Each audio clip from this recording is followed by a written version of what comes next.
Assalamualaikum warahmatullahi wabarakatuh. Salam sejahtera untuk kita semua. Shalom. Yang sangat saya cintai rakyat Papua, yang sangat saya muliakan para narasumber. Saya Ketua Umum MUI Provinsi Papua berpandangan bahwa sesungguhnya pada kesempatan yang baik ini kita berdiskusi tentang 20 tahun implementasi Otsus di Papua. Pemberlakuan Undang-Undang Otsus nomor 21 tahun 2001 yang mana isinya adalah Otsus, otonomi khusus ya, otonomi khusus.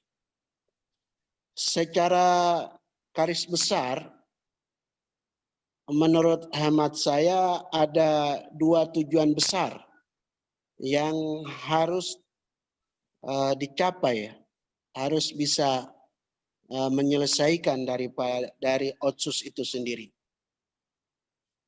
Tujuan yang pertama Otsus ini adalah untuk memperkuat integritas NKRI. Kalau bahasa sederhananya, bagaimana kita masyarakat Papua ini bisa menjadi Indonesia seutuhnya, mencintai negara kesatuan Republik Indonesia. Tujuan daripada Otsus ini. Tujuan yang kedua, ini yang sangat penting sekali, yang menurut hemat saya adalah mensejahterakan rakyat Papua. Mensejahterakan rakyat Papua.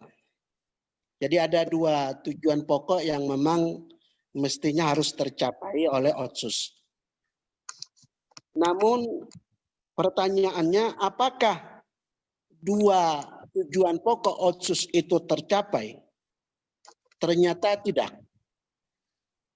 Alasannya kenapa? Pertama, setelah ada Otsus 20 tahun, ternyata masyarakat kita susah untuk mengindonesiakan orang Papua. Ini persoalan yang sangat berat.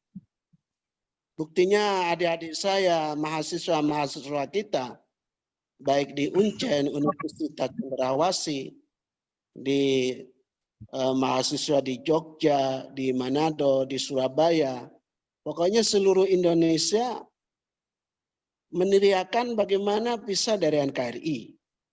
Padahal tujuan tadi yang saya sampaikan adalah bagaimana setelah Otsus, mestinya setelah 20 tahun ini, mestinya isu ini mestinya reda, mestinya menurun.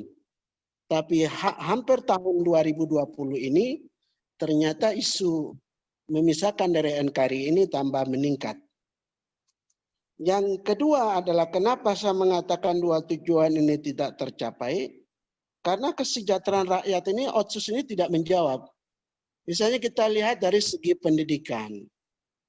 Ya, sekolahnya saja apalagi di kota Jayapura, di Manokwari, di kota-kota ini fasilitasnya sangat minim sekali. Apalagi kampung saya di Yahukimo di sana. Apalagi di daerah-daerah pedalaman, fasilitasnya sangat-sangat luar biasa, memprihatinkan. Bahkan komputer, gurunya, apanya juga susah untuk bagaimana meningkatkan pendidikan orang Papua. Ini masalah juga. Misalnya masalah dari segi kesehatan. Kesehatan, apalagi sekarang virus corona ini. Sampai pemerintah sudah melarang orang luar nggak boleh masuk ke Papua karena memang fasilitas kesehatan di Papua ini sangat memprihatinkan. Padahal Otsus ini dananya sangat besar sekali, 20 tahun. Apa susahnya kok tidak bisa terrealisasikan itu rumah sakit yang terbaik, misalnya di Jayapura, di Manokwari, di Wamena, di mana sampai detik ini saya melihat belum bisa dikatakan mensejahterakan rakyat. Misalnya juga dari segi hak-hak politik masyarakat Papua. Saya sebagai tokoh melihat juga memang misalnya di kota juga sudah mulai langka. Kita orang-orang Papua ini sudah mulai sedikit juga yang jadi anggota DPRP, DPRD, dan semacamnya. Sehingga apalagi dari segi ekonomi, ekonomi ini lebih hancur lagi. Kita bisa lihat di jalan-jalan, yang punya ruko-ruko ini kan saudara kita dari luar, dari Bugis, dari Jawa, dari mana yang datang. Sementara kita orang asli Papua sendiri hanya jual pinang di pinggir-pinggir. Padahal negara sudah memberikan dana yang sangat besar sekali. Otsus sampai 20 tahun tidak bisa mensejahterakan rakyat Papua. Inilah yang saya mengatakan dua esensi ini tidak tercapai. Sehingga saya melihat ada karena kondisinya sedemikian, maka ada muncul dua pandangan. Ya, ada dua pemikiran ya, atau dua kelompok, atau dua masyarakat yang muncul di Papua. Yang pertama adalah perlu diperbaiki Otsus ini. Perlu diperbaiki. Mungkin di sana sini ada kekurangan, mungkin ada yang berlebihan, atau mungkin ada kekurangan, mesti diperbaiki. Ini kelompok yang pertama. Ada kelompok yang kedua, karena Otsus ini sudah tidak berhasil, maka kelompok yang kedua ini menginginkan harus referendum. Harus referendum. Karena kelompok yang mengatakan referendum, bahwa Otsus sudah tidak berhasil lagi dan tidak tercapai tujuan-tujuan ini. Saya tidak punya kepentingan, tapi saya berbicara kenyataan real. Dua pandangan di atas yang saya sampaikan tadi itu, yang pertama adalah harus diteruskan Otsus ini, yang kedua adalah harus referendum di Papua. Ini memang ada fakta yang terjadi di Papua, kita nggak boleh menutupi fakta yang terjadi. Nah, saya juga menghimbau kepada tokoh-tokoh pejabat, para tokoh nasional, baik pejabat pusat, pemerintah daerah. Lah dua kelompok ini mesti betul-betul diperhatikan. Betul-betul menjadi perenungan yang dalam agar bagaimana persoalan Papua ini betul-betul bisa diselesaikan. Kenapa ada dua pandangan di atas? Kalau menurut hemat saya, mohon izin, ada 6 faktor masalah Otsus ini. Ada 6 faktor masalah Otsus yang tidak beres. Kalau bahasanya mas-mas Jawa itu amburadul. Ada 6 faktor yang menjadi persoalan. Yang pertama adalah Undang-Undang Otsus itu multitafsir karena kompromi politik Papua dan Jakarta. Jadi Papua tafsirkan begini, Jakarta tafsirkan begitu. Jadi tidak muttafaqun alaih, artinya tidak sepakat.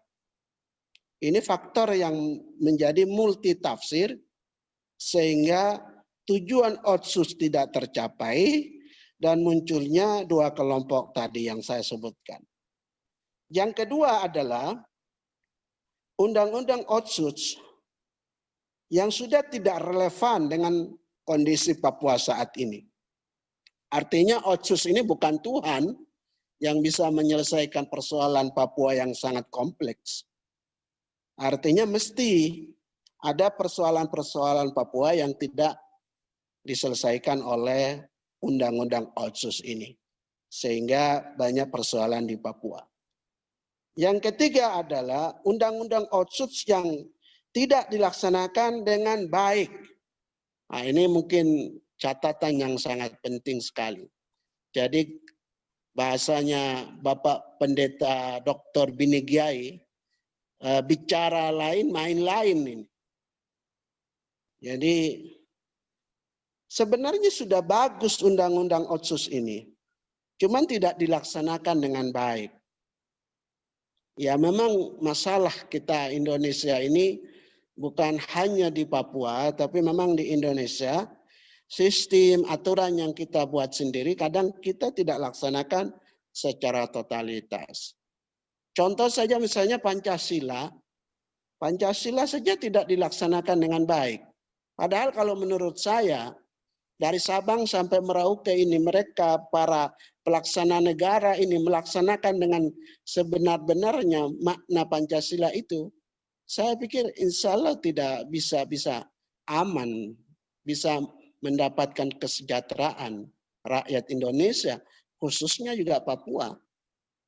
Ketuhanan yang Maha Esa, kemanusiaan yang adil dan beradab, persatuan Indonesia, kerakyatan yang dipimpin oleh hikmat kebijaksanaan dalam permusyawaratan perwakilan.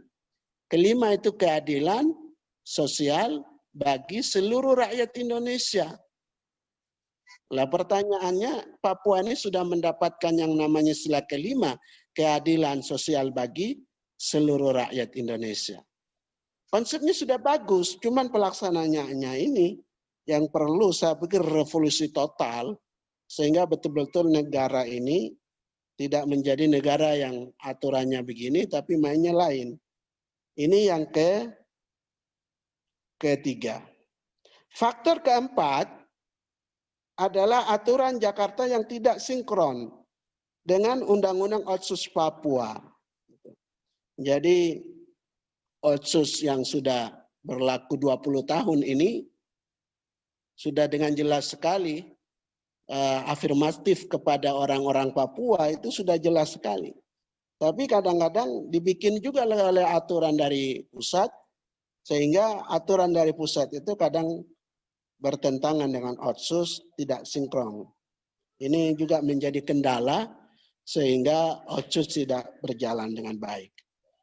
Yang kelima, tidak punya komitmen yang baik oleh pemerintah pusat dan daerah.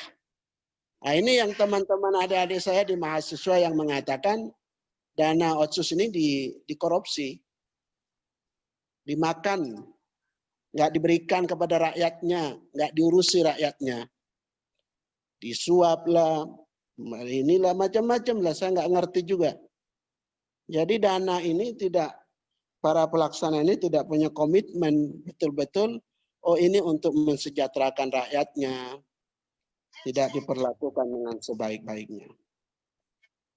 Yang keenam adalah, ini faktor yang sangat luar biasa, adalah saling curiga Jakarta dan Papua.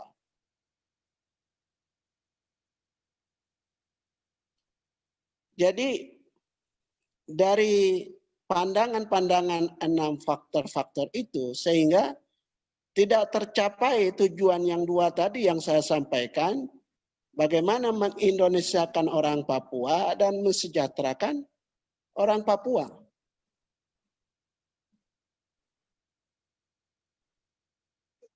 Sementara kondisinya begitu. Sehingga bagaimana kita akan memiliki undang-undang Otsus yang amburadul ini. Maka adik moderator, saya tidak terlalu panjang. Maka saya simpulkan hanya 2 opsi saja. Pertama, dalam 20 tahun implementasi Otsus di Papua ini, yang pertama adalah harus rekonstruksi Otsus itu sendiri. Kalau mau dilanjutkan, tapi dengan catatan-catatan yang mungkin saya akan sampaikan. Opsi kedua adalah harus dilakukan referendum. Karena kedua-duanya beralasan untuk dilaksanakan. Dan menurut saya, 2 opsi ini bisa dilaksanakan di Papua. Tapi 2 opsi ini ada konsekuensinya. Kalau misalnya masyarakat Papua memilih rekonstruksi Otsus itu sendiri, setelah 20 tahun ini, maka konsekuensinya agak ringan. Ya. Tapi kalau masyarakat Papua memilih referendum, maka butuh perjuangan yang sangat panjang dan butuh pengorbanan yang sangat banyak. Terima kasih Adinda. Wassalamualaikum warahmatullahi wabarakatuh.